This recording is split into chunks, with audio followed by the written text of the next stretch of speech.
Back in 2020, when Snoop Dogg dissed Eminem and betrayed him during his Breakfast Club interview, it caught a lot of people by surprise because Snoop Dogg and Eminem have similar affiliations, they roll in similar circles, so a lot of fans was caught off guard.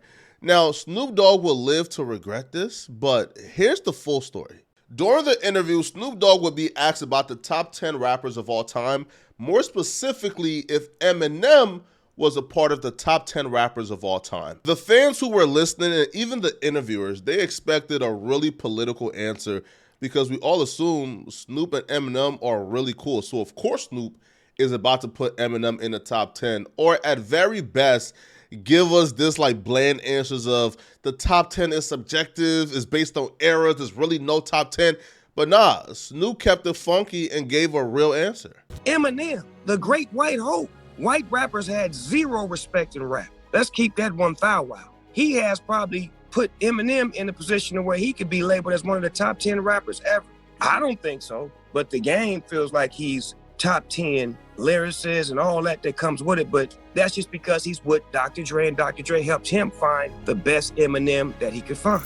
Let's be real with ourselves here. If Eminem had a darker pigmentation, this conversation would be seen as stupid. It wouldn't even be a question if Eminem is top 10. It would just be one of those things that's just known. It's like saying, yo, is Jay-Z top 10? No, duh.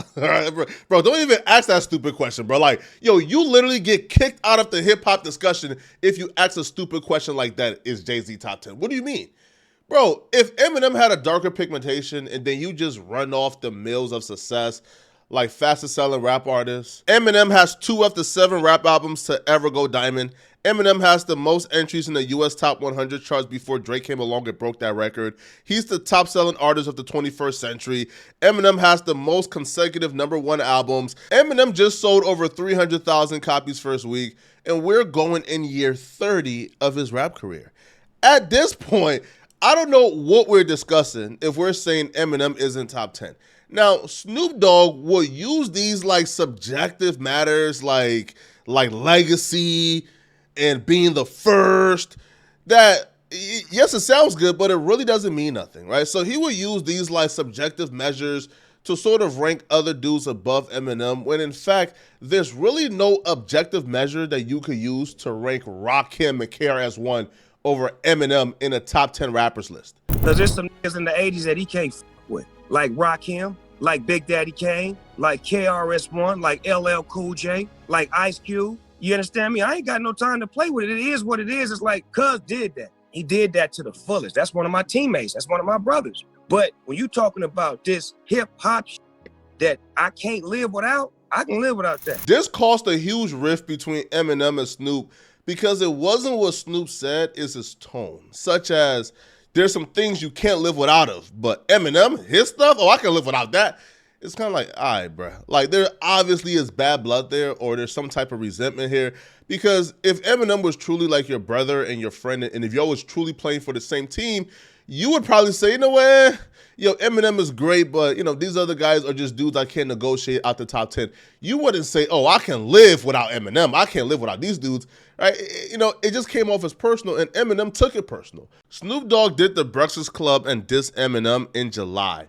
By December, when Eminem dropped his album, Music to Be Murdered By, he actually responded back to Snoop on a track called Zeus. On the record, respected Eminem for not doing no sneak diss, and he addressed Snoop directly.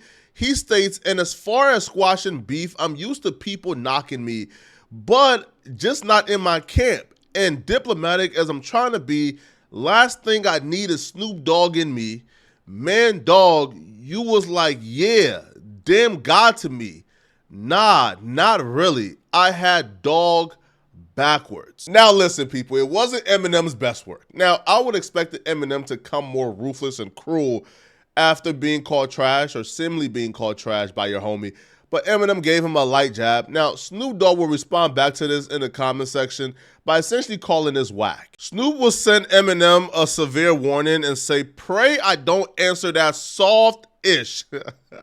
So even Snoop thought, right, the Eminem diss was whack. Eminem would take the Shade 45 to explain and really break down why he was upset at Snoop comments on the Breakfast Club. Everything he said, by the way, was fine, like up to a point. Like him saying that I'm not in his top 10 because there's some rappers from the 90s that I can't with. Him saying Dre made the best version of me, absolutely. Like, why would I have a problem with that? Like, would I be here without Dre? No. The rappers he mentioned from the 90s, KRS-One, Big Daddy Kane, G-Rap, like I've never said I could with them. I never said that. Like everything was good until like, it was more like, I think it was more about the tone he was using that caught me off guard because I'm like, yo, where is this coming from? I just saw you, like what the you know what I'm saying? Like it threw me for a loop. Again, I probably could have got past the whole tone and everything, but it was the last statement when he said, as far as music I can live without that. Now you're being disrespectful for, like, it just caught me off guard. I wasn't ready for that. Listen, man, call me sensitive, call Eminem sensitive, bro. But Eminem is right. You call me the Great White Hope. You say my music is forgettable.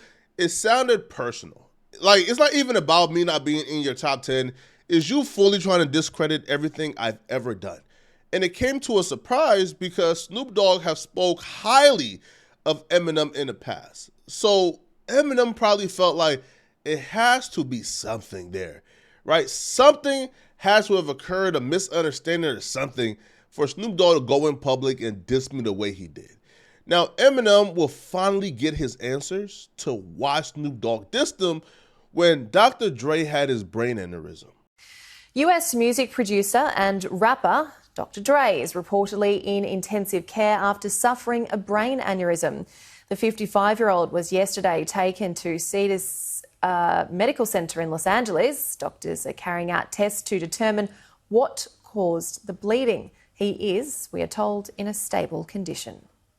Eminem will go on to explain Dr. Dre being the glue of their friend group, in their circle, that when that happened to Dr. Dre and it was unclear if Dr. Dre would make it out of that situation because doctors thought that Dr. Dre was as good as dead. So because that was going on with Dr. Dre, Snoop and Eminem picked up the phone and called each other to sort of just sort things out, man, because they realized that life was just too short. And it was during that conversation, Eminem found out the severely petty reason why Snoop was going from platform to platform dissing him. Snoop had our little issue, and then when that thing happened with Dre, the brain aneurysm thing, and we were like, bro, this is stupid. This is stupid as hell to be feuding right now. So I don't remember if I called him or he called me, I can't remember, but we talked it out. And I think that there was a miscommunication at the time in regards to him being on my album, the Mathers LP, Please 2. And I think he had wanted to do something with me and maybe gave you the idea or something, and you said something to the effect of, well, let's hear what the song is first. And I think he said the way that he took it was kind of like, I don't with him. That's crazy. To think that these two were about to engage in lifelong beef over a misunderstanding that small. And it's a misunderstanding on Snoop's part, right? Because Snoop probably thinks, yo, I'm Snoop Dogg. If I say I want a record is supposed to happen. It ain't supposed to be, well, we will see if Eminem wants to give you a verse depending on if the song is hot or not. Bro, I'm Snoop. But sometimes, yo, listen, like you can still have the name, you can still have the aura and the legendary status, man. But in terms of still being competitive in 2024 as a rapper like Eminem is relying on producing great records that don't flop. So if you say, hey, bro, yo, I'm still a competitive rapper, right? Yo, I'm still competing for #1 album spots with Drake and Kendrick, bro. I can't afford to just give out verses that's flopping. Then Snoop had to understand that. Now, eventually Snoop did understand it because Snoop will go back on the Breakfast Club and apologize to Eminem and say, yo, it was a big misunderstanding and he was tripping for doing so. I love Eminem, and the thing is that we love hip-hop so much, we competitive, we battle rappers, so that was supposed to trigger that in him. But we brothers and we family, so we learn to appreciate each other for what we do and how we get down, and we had a long conversation about the respect that we have for each other and the way we need to talk in public about each other. And I felt like I was out of pocket. And that's why Snoop Dogg regretted dissing Eminem. If you're still watching this video, click on this video right here to find out why Adam22 just fired and banned another No Jumper employee from No Jumper for life. Click on this video here to find out what I'm talking about. Out of here, folks. Peace.